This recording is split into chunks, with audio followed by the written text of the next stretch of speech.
What if your fatigue, brain fog, and that lump, your doctor said not to worry about, all trace back to one missing nutrient? Dr. David Brownstein, a physician who's treated tens of thousands of patients, believes up to 90% of people are deficient in it. Not something exotic, iodine, the same one we supposedly solved a century ago. By the end of this video, you'll understand exactly why he says we got that badly wrong. Let's start with who's making this claim, because it matters. Dr. Brownstein is the medical director of the Center for Holistic Medicine in West Bloomfield, Michigan.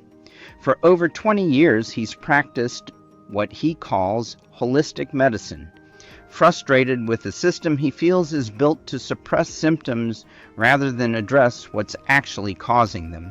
He's written more than a dozen books, and the one that put him on the map in natural health circles is called Iodine, Why You Need It, Why You Can't Live Without It, now in its 5th edition. His work builds on earlier research from Dr. Guy Abraham, and he's been a regular speaker at holistic and integrative medicine conferences for years. So when he says the iodine story is bigger than most of us realize, it's worth slowing down and understanding his reasoning instead of dismissing it outright. Here's the backstory most of us never learned in school. In the early 1900s, goiter, a visibly swollen thyroid gland, was common enough that public health officials started adding iodine to table salt to wipe it out. And it worked. Goiter rates dropped dramatically. Problem solved, right? That's exactly the assumption Brownstein pushes back on. He argues solved only ever meant enough iodine to prevent visible thyroid swelling, not enough for every other tissue in the body to actually thrive. And in the decades since, he points to 3 specific things that have made the underlying problem worse, not better. First, public health messaging pushed people to cut salt intake for blood pressure reasons. So a huge portion of the population isn't even getting that original modest amount of iodized salt anymore. Second, and this is the part that tends to surprise people, our environment has become saturated with chemicals that are structurally similar to iodine and compete with it for the same receptor sites throughout the body. Bromide shows up in some commercially baked goods, plastics, furniture flame retardants, and certain pesticides. Fluoride is added to water supplies and toothpaste. Perchlorate, a rocket fuel byproduct, has worked its way into soil and produce. Brownstein calls this group toxic halides, and his argument is that even someone eating a reasonably good diet can still end up functionally iodine deficient because these competing chemicals are occupying the very receptors iodine needs to bind to. Third, dietary patterns have simply shifted away from iodine-rich foods like seafood, kelp, and dairy for a large share of the population, especially as processed foods have replaced whole foods in the standard diet. Put those 3 forces together, less iodized salt, more competing halides, and less dietary iodine, and you get what Brownstein describes as a modern, largely invisible epidemic hiding in plain sight. Now here's the piece of his argument that really changes how people think about this nutrient. Conventional medicine has treated iodine almost exclusively as a thyroid nutrient, and only in the context of preventing goiter. Brownstein's clinical position is that iodine receptors exist throughout the entire body, not just in the thyroid gland. He points out that the thyroid actually holds less than 1% of the body's total iodine stores, while tissue like the skin holds around 20%, and breast tissue holds a meaningful share as well. If that distribution is accurate, then iodine isn't a thyroid-specific nutrient at all. It's something every cell in the body relies on to some degree, influencing metabolism, hormone production broadly, and immune function far beyond the one gland conventional testing focuses on. That reframe is really the foundation of his entire body of work. Iodine sufficiency was never just about preventing a swollen neck. It's about giving every cell in the body what it needs to function at its best. So what does deficiency actually look like day to day?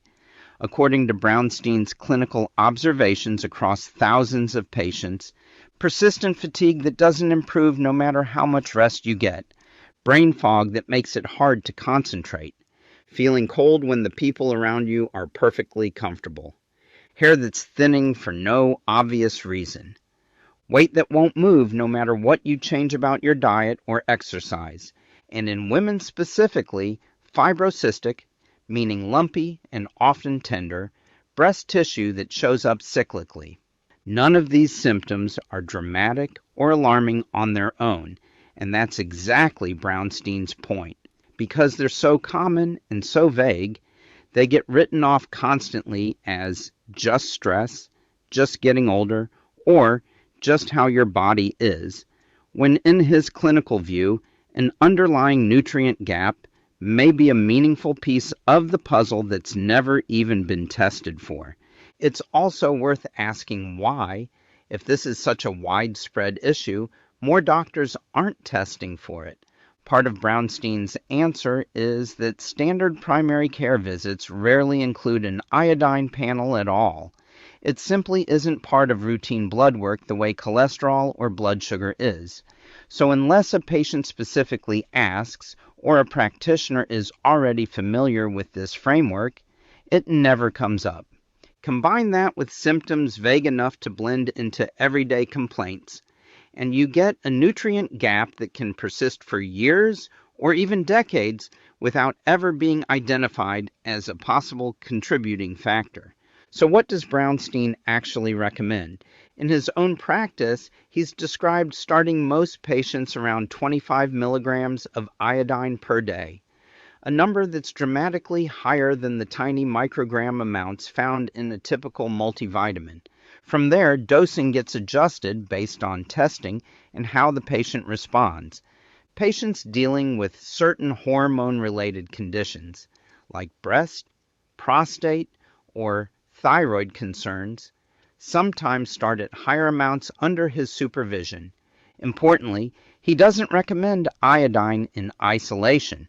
His protocol pairs it with a specific set of supporting nutrients, unrefined salt, selenium, magnesium, vitamin C, and B vitamins, because these help the body manage the detox process that unfolds as iodine begins displacing bromide and other halides it's been competing with for years. Now here's the part that a lot of iodine content online conveniently skips, and to his credit, Brownstein doesn't skip it. This is not a more is automatically better nutrient, and it is absolutely not appropriate for everyone to just start experimenting with on their own. He's been clear that patients with certain pre-existing conditions, specifically autonomously functioning thyroid nodules, can react badly to iodine supplementation and shouldn't take it without direct medical supervision and proper imaging first.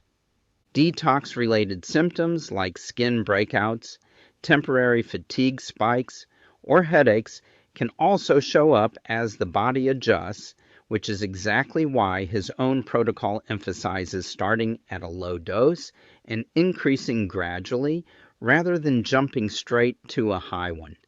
This is also why proper baseline testing and working with a practitioner who understands this specific protocol matters so much before you start changing anything on your own. One more piece worth knowing before you consider any of this. Brownstein doesn't recommend guessing. He's a strong proponent of testing iodine status before and during supplementation, most commonly through a urine iodine loading test, where a measured dose of iodine is taken and then urine is collected over the following 24 hours to see how much of it the body actually retained versus excreted.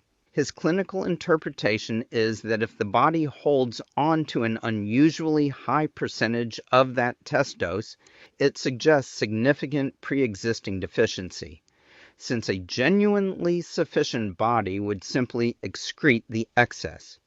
This kind of testing turns the whole conversation from guesswork into something a practitioner can actually track over time, adjusting the protocol based on real data rather than symptoms alone.